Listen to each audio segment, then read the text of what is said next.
भारतीय परंपरा, रीति, नीति, संस्कृति के साथ जुड़ा हुआ हमारा इतिहास है, उसको हम आगे बढ़ाएं। और उसमें भी हमने आइडियोलॉजिकली कभी अपने आप को कॉम्प्रोमाइज नहीं किया। इसलिए we are ideological based party, we are mass based party also, ideological base with a mass following.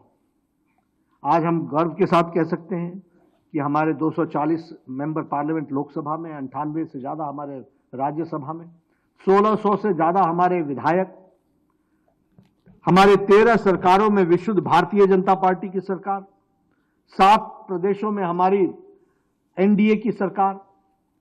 यानी आज भारतीय जनता पार्टी और हमारी विचारधारा में ये करोड़ों करोड़ों कार्यकर्ताओं के द्वारा जो योगदान हुआ है, उसके माध्यम से हम एक आइडियोलॉजिकल बेस्ड पार्टी और मास फॉलोइंग के साथ और कार्डर बेस्ड पार्टी करें। जब मैं कार्डर बेस्ड पार्टी कहता हूं तो अभी अभी हमारी मेंबरशिप समाप्त हुई है।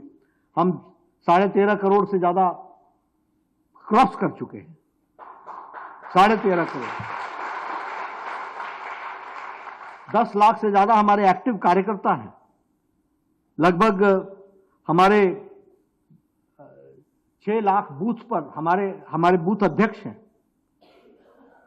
सबसे बड़ी कैडर बेस्ड पार्टी आज बनकर के तैयार हुई। चुनाव की बात करूं तो गुजरात में हम 6ठी बार सरकार में हैं, गोवा में और हरियाणा में हम 3री बार सरकार में हैं, मध्य प्रदेश में हम 4थी बार सरकार में हैं, उत्तर प्रदेश में, महाराष्ट्र में, त्रिपुरा में, उत्तराखंड में, मणिपुर में, आसाम में हम 2री बार सरकार में। और इसलिए, और सबसे बड़ी बात यह कि 27 साल बाद हम दिल्ली में भी विराजमान हैं।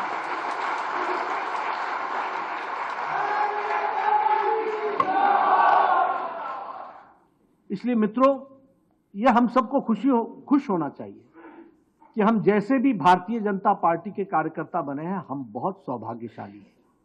Because this is the only political party which has got a scientific growth.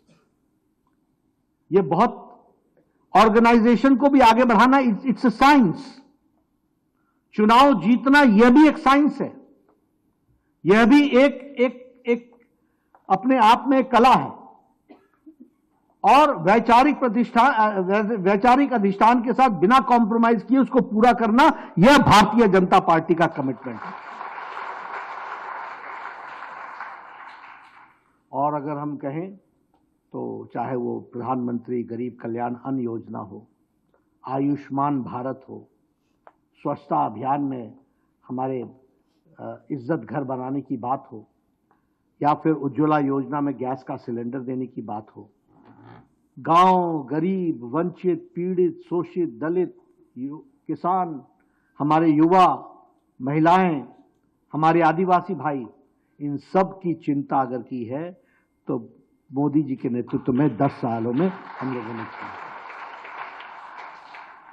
और इसीलिए आज के दिन हमको दोनों बातें करनी चाहिए। अपना अतीत भी याद रखना चाहिए। मैं चाहूंगा आप सब लोगों को थोड़ा भी मौका मिले, श्यामा प्रसाद मुखर्जी जी के जीवन को हम पढ़ें, हमको जरा सा भी मौका मिले हम दीनदयाल उपाध्याय जी को जानें, हमें जरा सा भी मौका मिले तो हमारी जो नेताओं की श्रृंखला है, जिन्होंने नींव के पत्थर के रूप में पार्टी को इतना आगे बढ़ाया है, उन सब के बारे में जानें और उनसे प्रेरणा लेकर के आज जो जिम्मेवारी हमारे ऊपर है कंधों पर, उसको समझ करके चलें। और जब हम आज की जिम्मेवारी बोलते हैं तो हमारी जिम्मेवारी विकसित भारत 2047 है, इसको भी हम करेंगे, डेवलप इंडिया। और इसके लिए हम सबको पूरी ताकत से लगने की आवश्यकता है।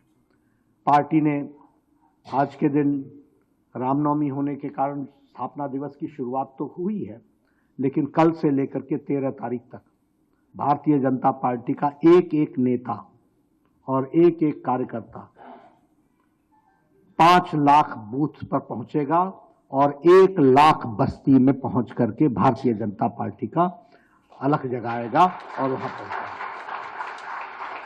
मैं तो यहां से निकल करके ही एक बूथ पर जाने वाला हूं।